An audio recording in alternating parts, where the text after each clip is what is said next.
सभी को मेरा प्रातःकालीन नमस्कार। हम भाषा व्याकरण लिपि के अंतर्गत हम पढ़ रहे थे। भाषा शब्द की हमने परिभाषा की। भाषा शब्द की व्युत्पत्ति किनसे होती है वो हमने पढ़ा। भाषा के दो प्रकार हमने पढ़े, मौखिक भाषा, लिखित भाषा। और मौखिक और लिखित भाषा में हमने अंतर स्पष्ट किया था। फिर हमने भाषा के विविध रूप हमने पढ़े। मूल भाषा किसे कहते हैं, विभाषा किसे कहते हैं, बोली किसे कहते हैं, उपबोली, प्रांतीय स्तर पर बोली जाने वाली बोली। फिर उपबोली के बारे में हमने पढ़ा था। राष्ट्रभाषा, राजभाषा के बारे में हमने पढ़ा। और इसके बाद अब हम देखते हैं कि भाषा जो है, भाषा की इकाइयाँ क्या है, अर्थात भाषा का निर्माण किन किन से होता है। इसके अंतर्गत हम सबसे पहले देखेंगे ध्वनि। भाषा की इकाइयाँ हैं। इन इकाइयों के अंतर्गत पहला जो है वो है ध्वनि। ध्वनि किसे कहते हैं? देखिए, इसमें हमारे मुख से निकलने वाली प्रत्येक स्वतंत्र आवाज़ ध्वनि कहलाती हैं। भाषा के मौखिक रूप में केवल ध्वनियों का ही प्रयोग होता है। देखिए, ध्वनि किसे कहते हैं? हमारे मुख से हम जैसे उच्चारित करते हैं, हमारे शब्द निकलते हैं, कंठव्य, तालव्य, मूर्धन्यव्य, दंतोष्टव्य, औष्टव्य, ये जैसे हम शब्द बोलते हैं, स्वतंत्र आवाज़ जो हमारे मुख से निकलती है उसे हम क्या कहते हैं? मौखिक भाषा के अंतर्गत जिसकी हम गिनती करते हैं उनको हम क्या कहते हैं? ध्वनि।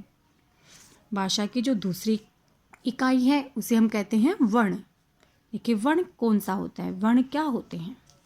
वर्ण ध्वनि के रूप में ही वक्ता के मुंह से उच्चारित होता है। देखिए, ध्वनि के रूप में हम वर्णों का उच्चारण मुख से ही करते हैं, मुंह से ही, मुख से ही हम वर्णों का उच्चारण करते हैं। और ये भाषा की कैसे होती है? सबसे छोटी इकाई होती है। देखिए, वर्ण होते हैं, जैसे वर्ण, इसमें कितने वर्ण हैं? व, उण। देखिए, यहाँ पर अलग अलग जो शब्द होते हैं उनसे वर्णों का निर्माण होता है। सबसे छोटी इकाई जो होती है वो वर्ण होती हैं। अगला हम देखेंगे शब्द। शब्द किसे कहते हैं? जैसे हमने वर्ण पढ़ा उसी प्रकार जैसे शब्द, वर्णों के सार्थक समूह को हम शब्द कहते हैं। कोई भी एक शब्द मान लीजिए, जैसे ये लिखा जाए कमल। कितने वर्ण हो गए यहाँ पे? क, मैं और ल। 3 वर्णों के उच्चारण से है कमल शब्द है वह बना है। वर्णों के सार्थक समूह को हम शब्द कहते हैं। अगला जो है वो है आपके पद। पद किसे कहते हैं? पद में देखिएगा आप, पद वाक्य में प्रयुक्त शब्द के व्यवहारिक रूप अथवा विभक्ति युक्त शब्द को हम पद कहते हैं। जहाँ पर शब्दों को क्या कर दिया गया है? वाक्य में प्रयुक्त किया गया है, उसको व्यवहारिक रूप प्रदान किया गया, उसको विभक्ति प्रदान की गई और उन शब्दों को हम क्या कह देंगे? पद हम उसको कहते हैं। अगला जो इकाई है इसकी भाषा की वो है वाक्य। वाक्य किसे कहते हैं हम? जैसे हमने पढ़ा ध्वनि है, वर्ण है, शब्द है। ध्वनि मुँह से निकलने वाली स्वतंत्र आवाज़, वर्ण वो भी हमारे मुंह से हम उच्चारित करते हैं, सबसे छोटी इकाई इसको हम कहा जाता है। और शब्द किसे कहते हैं? वर्णों के सार्थक समूह को हम शब्द कहते हैं। और शब्द के बाद में हम जो गिनती करते हैं इकाई के अंतर्गत वो है पद। पद किसे कहते हैं? वाक्य में प्रयुक्त शब्द के व्यवहारिक रूपकता विभक्ति युक्त शब्द को हम पद कहते हैं। अगला जो इसका इकाई है वो है वाक्य। वाक्य किसे कहते हैं?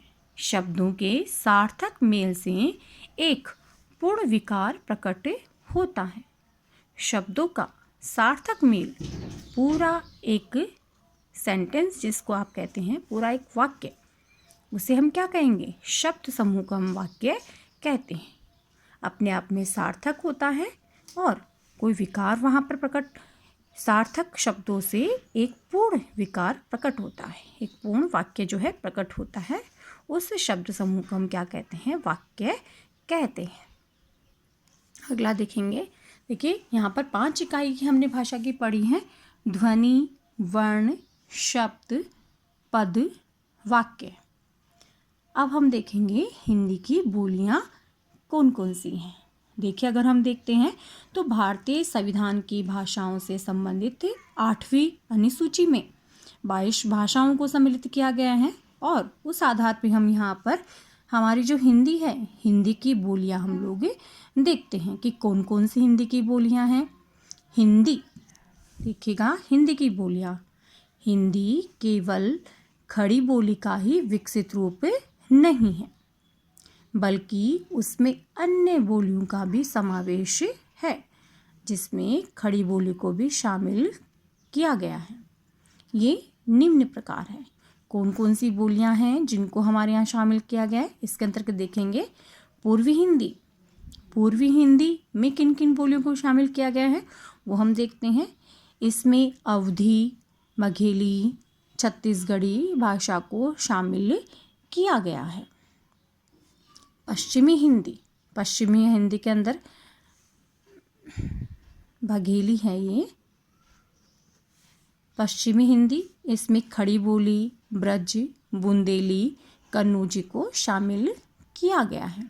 ये क्षेत्र विशेष की भाषाएं हैं, इन बोलियों को इसके अंतर्गत यहाँ पर शामिल किया गया है। अब बिहार की प्रमुख बोलियों में कौन कौन सी बोलियाँ आती हैं, इसमें मगही, मैथिली, भोजपुरी, मगही को, मैथिली को और भोजपुरी को इसमें शामिल किया गया है।